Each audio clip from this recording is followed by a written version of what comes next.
బాగుంది బాగుంది. అమ్మఒడి అన్నాడా, ఆడవాళ్ళకి బస్సు ఉచిత బస్సు అన్నాడా, నెలకు 1500 అన్నాడా, అన్ని పోయినాయి.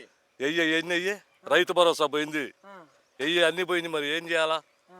మొన్న 4 నెలల క్రితం అమరావతిలో భూమి పూజ చేసిండు, ఇంతవరకు గతి లేదు.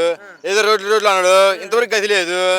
ఏంది ఎంతసేపు అమ్మఒడి అంటే అదిగో మళ్ళీ మొన్న లోకేష్ అన్నాడు అమ్మఒడి వదులుతా ఉన్నాడు, ఇంతవరకు గతి లేదు. మళ్ళీ రైతు రుణమాఫీలు ముచ్చట ఏమంటారే? మరి రైతు రుణమాఫీలు ఎట్లా కాలేదుగా రైతు రుణమాఫీ చేస్తాడు, చేయలేదుగా. రుణమాఫీ అన్నాడు, రైతు భరోసా అన్నాడు. మనం పైరు వేసుకునేటప్పుడు ఇవాళ జూన్లో, ఆ జూన్లో ఇవ్వలేదుగా. అదే జగన్ పాపం జూన్లో ఫస్టే కొట్టిండుగా. మరి కొంచెం టైం కావాలి, రాష్ట్రాన్ని అప్పుల పాలు చేసిపోయాడు జగన్మోహన్ రెడ్డి అనే చెబుతారు. నువ్వు చేయలేదు ఇంత ముందు, చంద్రబాబు చేయలేదు, అప్పు లేకుండా ఏమి లేకుండా పోయిందా.